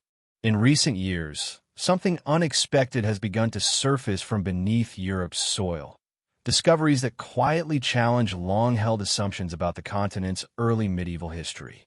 As archaeologists deploy new technologies, from LiDAR scanning to high-resolution satellite mapping, they keep encountering patterns that do not fit neatly into the established chronology. What emerges is a landscape far more complex, structured, and intentional than scholars previously imagined. And in certain regions, the old heartlands of the Merovingian world, the anomalies grow too consistent to dismiss. The most dramatic revelations have come from LiDAR, a technology that pierces forest canopies and strips away vegetation to reveal the bare bones of the earth below. It was originally developed for geological surveys, but archaeologists soon realized it could map ancient features invisible to the naked eye. In the last 15 years, vast areas of France, Germany, Switzerland, and Belgium have been scanned, producing digital landscapes that astonish even experts. Across these regions, under what appear to be ordinary forests and fields, LiDAR reveals straight-line patterns stretching for miles. Some are foundations of forgotten Roman roads, but others predate the Roman period, showing alignments too straight, too purposeful, and too large to have been created by chance or by small tribal groups. They run across ridges, descend into valleys, intersect rivers, and connect hilltops with uncanny precision. Many of them trace pathways that later became Merovingian political centers, religious sites, or fortified settlements. When archaeologists first published these results, they attributed the lines to agricultural terraces or medieval property divisions. But as more scans accumulated, it became clear that the patterns extended far beyond local boundaries.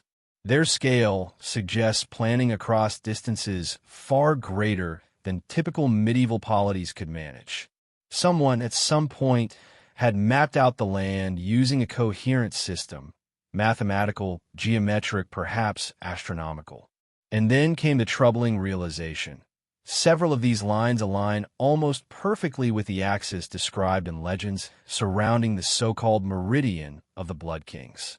Naturally, academic institutions avoid drawing this connection. Yet the more independent researchers examine the data, the harder it becomes to ignore the gravitational pull between the two bodies of evidence. Sites traditionally associated with early Merovingian power, Tournai, Metz, Soissons, Aachen, Reims, fall close to or directly on some of the longest alignments uncovered by modern scanning. These settlements were always known to have strategic significance. But what if their placement was not merely political or economic? What if the Merovingians chose them because they already occupied nodes on an ancient grid? The revelation does not end with LiDAR. Excavations across Gaul have produced unexpected finds, settlement clusters arranged in triangular or hexagonal grids, burial fields aligned not with roads or rivers, but with astronomical events, and church foundations built atop structures that themselves rest on even older sacred sites. In some cases, the layers resemble a palimpsest of civilizations. Celtic sanctuaries overwritten by Roman shrines, later replaced with early Christian churches, all located within the same geometric footprint. It suggests deliberate continuity, a handing down of sacred geography from one culture to the next. Perhaps the most startling discovery occurred near the Moselle Valley, where archaeologists uncovered the remains of an entire settlement arranged around a long, central axis pointing almost exactly toward the sunrise of the summer solstice. That axis corresponds closely with one of the main lines associated with the rumored meridian. Radiocarbon dating placed the site in the early 6th century, precisely the era of Merovingian expansion. And yet, the design of the settlement shows influence from much older traditions, hinting that those who built it were working from inherited knowledge rather than inventing a new system. Such findings raise an uncomfortable question. How much ancient knowledge about the land's geometry survived into the early medieval period? And more importantly, who preserved it? Although mainstream scholarship attributes most early medieval mapping to monastic scribes influenced by Roman precedents, recent studies reveal that some Merovingian clerics and nobles possessed entirely different types of diagrams, more symbolic, more abstract, more focused on sacred alignments than on practical navigation. A few rare manuscripts contain peculiar marginalia, spirals, intersecting lines, clusters of dots positioned with deliberate spacing. They do not resemble typical Christian iconography. Instead, they evoke prehistoric geomantic symbols and Celtic astronomical notations. Some scholars believe these scribal marks were mnemonic cues for rituals or oral traditions long since forgotten. Then there are the mysterious merchant itineraries found in a handful of monastic libraries. Lists of distances between settlements that appear mathematically inconsistent until one overlays them on reconstructed alignments. Suddenly the numbers make sense. The distances are not meant to mark the roads, but the intervals between points along a deeper, hidden path. Modern archaeologists approach such findings with caution. They warn against overstating connections, against romanticizing patterns. Yet the discoveries keep accumulating piece by piece, like fragments of a subterranean mosaic. Each new excavation adds another small clue, an unusually oriented grave, a sequence of post holes forming a repeated geometric shape, a causeway that seems to point nowhere, until one extends a line to map its distant destination. One particularly intriguing discovery came from the outskirts of a Merovingian royal villa. Workers laying a modern foundation stumbled upon a series of stone slabs arranged in parallel lines, spaced at intervals not typical for fences, walls, or agricultural storage. When researchers mapped the alignment, they found it matched the angle of the summer solstice sunset with extraordinary accuracy. The stones appear to function as some sort of ceremonial pathway or observational corridor. But who placed them? The villa's medieval occupants? Their Roman predecessors? Or the even older civilization whose footprints continue to appear beneath Europe's surface? Satellite imagery has added another dimension to the mystery. Using spectral analysis, researchers identified crop marks, subtle changes in vegetation caused by buried structures that show patterns invisible at ground level. When these crop marks are superimposed on modern maps, they form linear sequences that echo the same alignments found in LiDAR scans. Many of these sequences intersect in exactly the regions associated with Merovingian legends of sacred geography. Coincidence is the official explanation. But the more data one layers into the picture, the more these coincidences begin to look like deliberate placements. Archaeology, when confronted with uncomfortable implications, tends to retreat into safe interpretations. That is understandable. Careers are built on caution, not on speculation. Yet the evidence continues to grow, as if the Earth itself is gradually revealing something long hidden. Something that was known to people before the Carolingians, before the Romans, perhaps even before recorded history. Something the Merovingians might have inherited, preserved, or exploited. The most conservative interpretation is that early societies used simple alignment techniques to orient settlements toward astronomical events. But this fails to explain the continental scale of some of the patterns.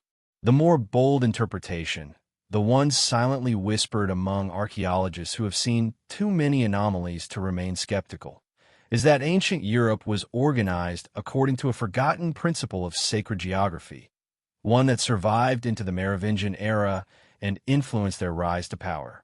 Whether or not one accepts this possibility, one thing is increasingly clear. Modern archaeology, often without intending to, is unearthing evidence that aligns disturbingly well with the legends of forbidden maps. It is as if the land itself is whispering reminders of knowledge once held by kings, scribes, and mystics, knowledge that tomorrow's excavations may finally bring back into the light. For generations, researchers, mystics, and conspiracy theorists believed the forbidden Merovingian maps were literal charts, geographical diagrams pointing to hidden sites, lost treasures, or ancient boundaries carved across the European continent. This assumption guided almost every interpretation. Lines were traced, landscapes measured, alignments compared, and entire theories built on the premise that these maps depicted physical space.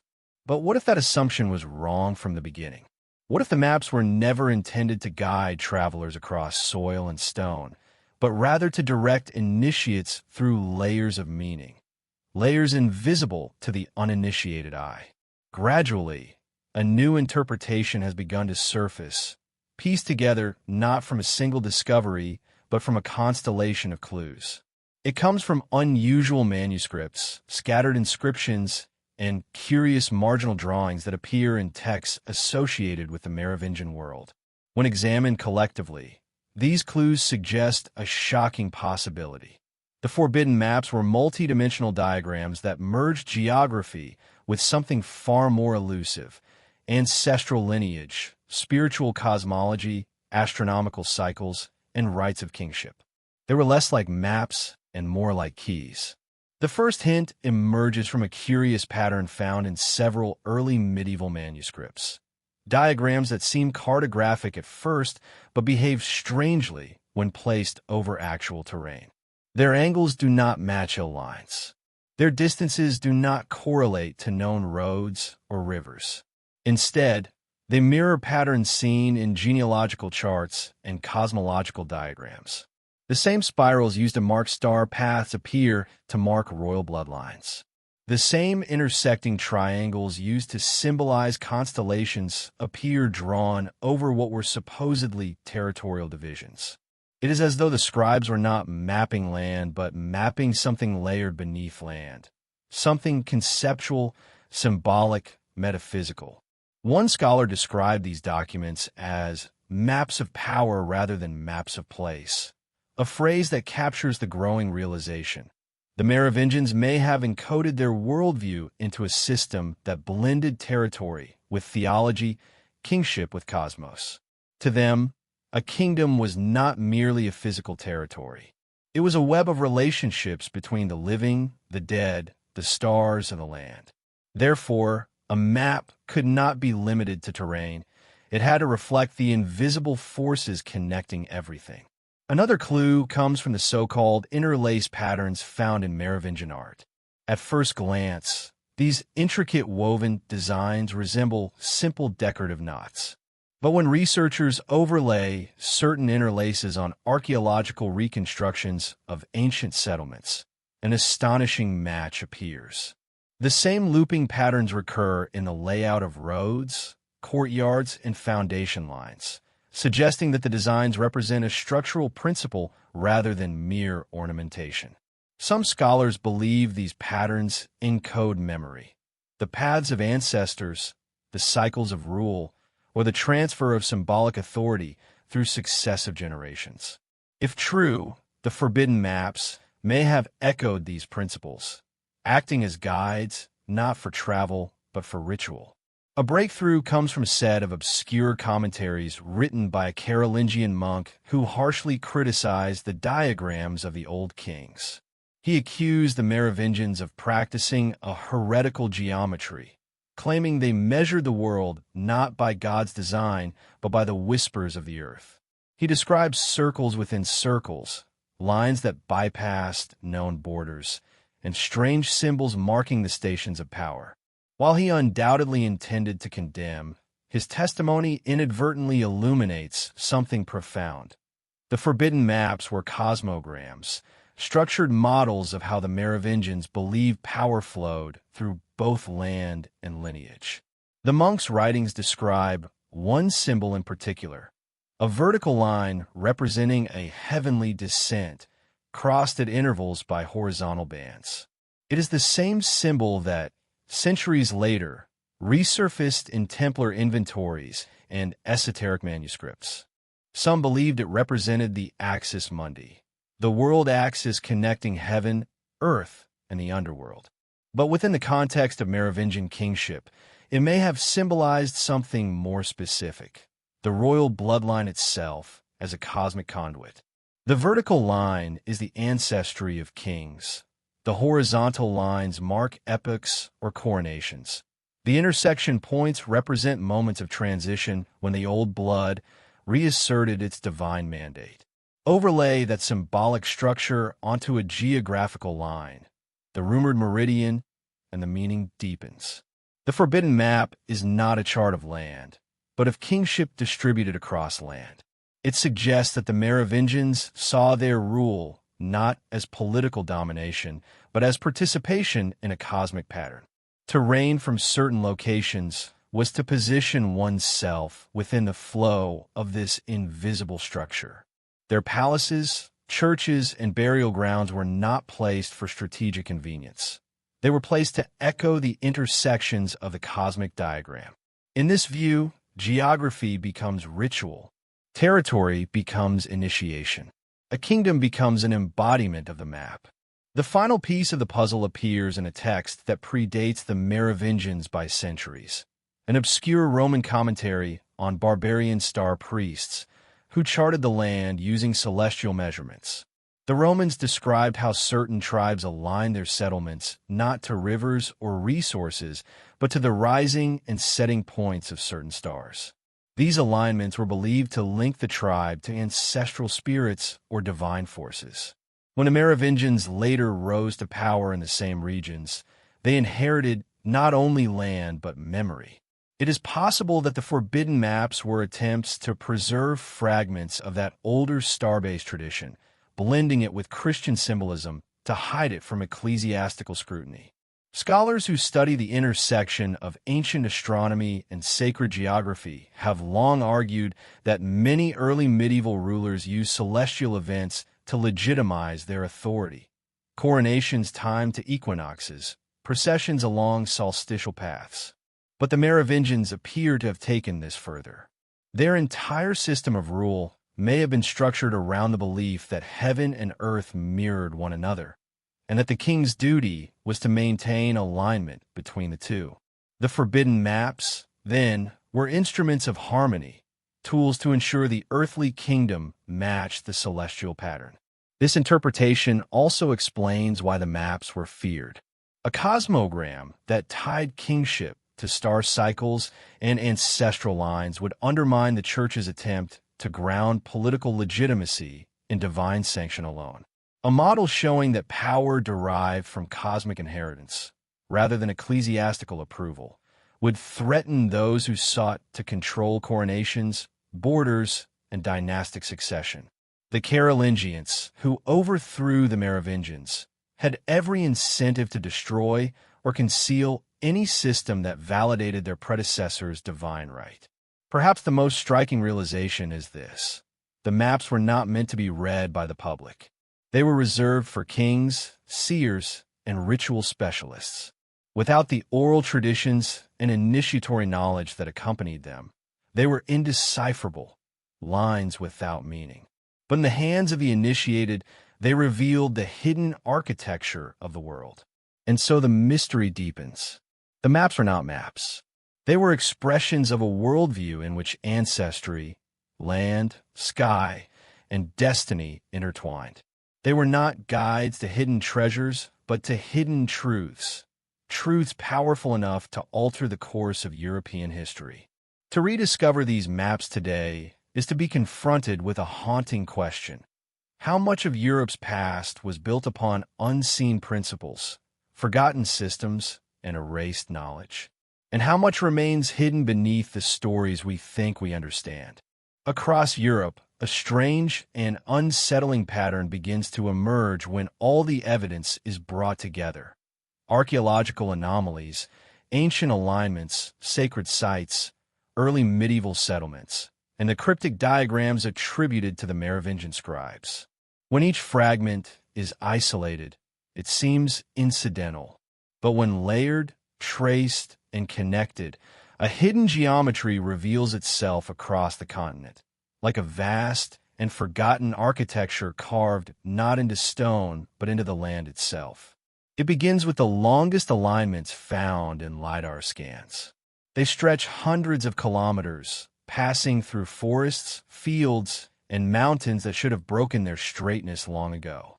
When the lines are extended digitally, they intersect clusters of ancient sites, dolmens, menhirs, Roman forts, and early medieval villages. But more remarkably, many intersect precisely with Merovingian capitals and burial grounds. Archaeology struggles to explain this. Historians call it coincidence. Yet the geometry repeats itself too often to ignore. When researchers overlay these alignments with the theoretical meridian of the Blood Kings, the parallels are immediate. But it is only when the horizontal, diagonal, and circular structures mentioned in old manuscripts are added that the pattern transforms into something far more complex. The lines begin to form a lattice, a grid, across what was once the Merovingian heartland. One of the most striking features is a triangular network connecting three major centers: Metz, Reims, and Soissons. Each of these cities held enormous significance in Merovingian rule.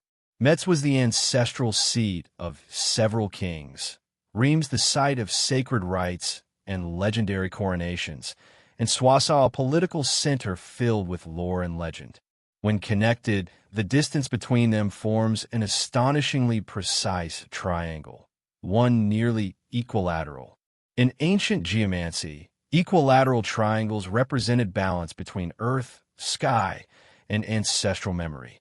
If the Merovingians inherited such symbolism, these city placements may have been sacred choices, not pragmatic ones.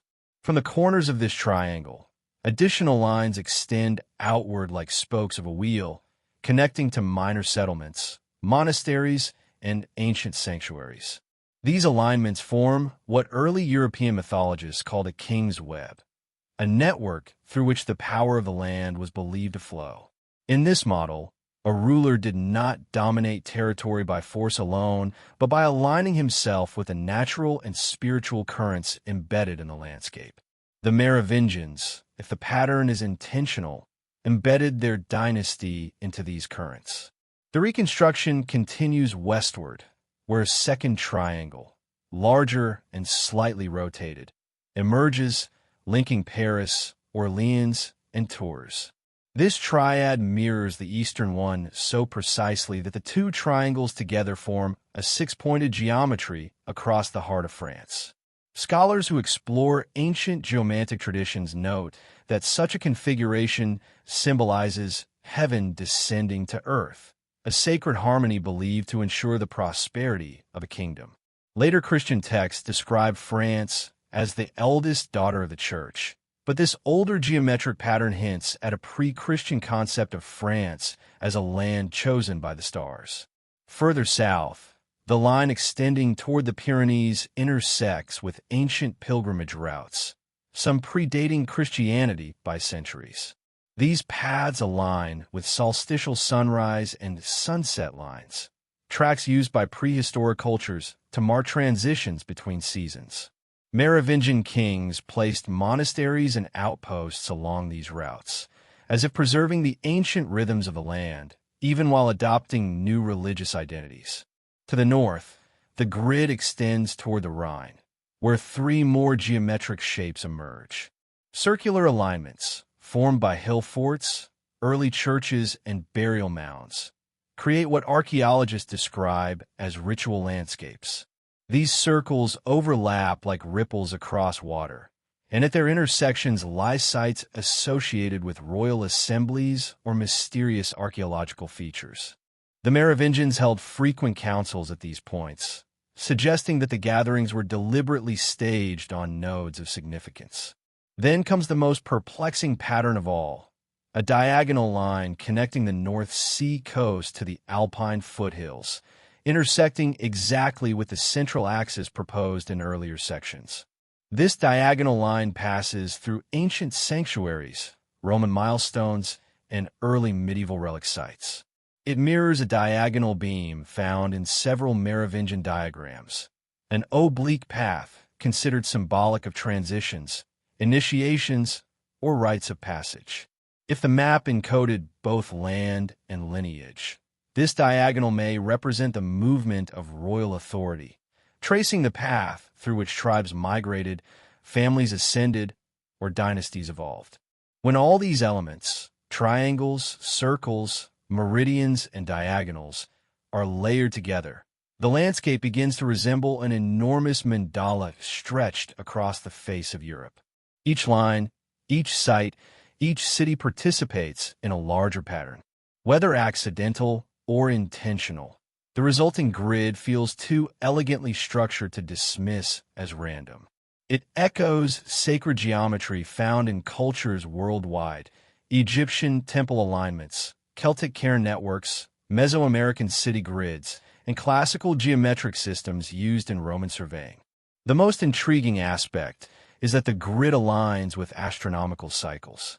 Several key nodes correspond to solstice sunrise and sunset points. Others line up with the rising of Sirius, the Pleiades, or major constellations visible during the epoch in which the Merovingians lived. If the dynasty inherited fragments of older star lore, they may have used these points not only to structure their kingdom, but also to time rituals or mark transitions of rule. One manuscript describes a king's path that must be walked when the star of the old blood rises in the east. Scholars debate the meaning, but within the context of the reconstructed grid, it suggests that coronations or ritual journeys were synchronized with celestial events. If true, the king literally walked through a cosmogram embedded in the landscape, a ritual binding his lineage to the heavens and the land at once. As the reconstruction grows more complete, a chilling realization begins to take shape. The grid is not merely a tool for mapping. It is a worldview made physical, a belief system etched into the earth, a sacred design that merges governance, ancestry, ritual, astronomy, and geography into a single coherent structure. To understand the Merovingians is to understand that they did not simply rule. They participated in the land's living geometry. This interpretation casts the dynasty in a new light. Their power did not begin with swords or armies. It began with knowledge of how the land was shaped, not geographically, but symbolically, knowledge of where the past aligned with the present, knowledge of how ancestors, spirits, stars, and seasons interlocked. The forbidden maps were not instructions for conquest, but instructions for harmony. Modern reconstructions of the grid expose only fragments of what might once have been known. Many nodes lie beneath modern cities or farmland. Others were destroyed during medieval wars or erased by later political shifts. Yet enough remains to glimpse the underlying structure, a ghost of the original design, surviving across the centuries like a shadow burned into the ground. And as the grid comes into focus, one final question rises.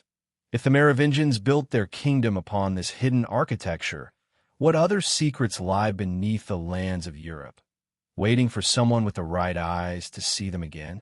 The deeper the investigation goes, the more the boundaries between history, myth, and something far older begin to dissolve.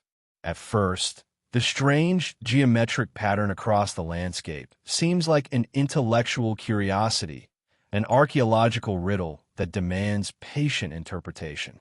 But as the final layers are added and the complete shape becomes visible, an unease settles over everyone involved in the reconstruction. What emerges is not a simple map, nor even a ritual grid. It is something that feels alive, as though the lines themselves still pulse with a memory that refuses to fade. The data analysts who work on the reconstruction describe a strange phenomenon.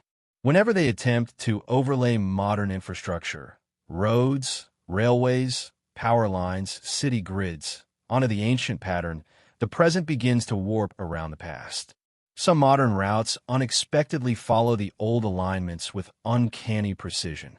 Large European highways lie directly atop prehistoric trackways, and clusters of modern towns mirror the positions of vanished villages.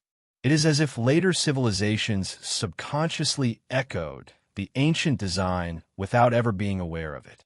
Somehow, the geometry endured, surviving transitions of culture, religion, and empire.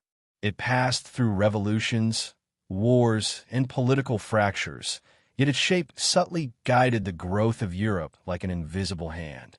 Researchers describe the sensation of looking at this hidden structure as looking at something that has been watching humanity all along. Not malevolent, not benevolent, simply present, patient, waiting. At the center of the grid lies an area of land so ordinary that it feels impossible for it to carry any significance. But its exact center, calculated from the convergence of multiple alignments, falls upon an unassuming forest clearing. No monument stands there, no archaeological record marks it, no legend references it.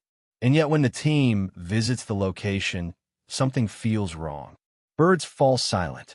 The air appears denser, as though sound itself hesitates to move. Even the electronic equipment begins to malfunction.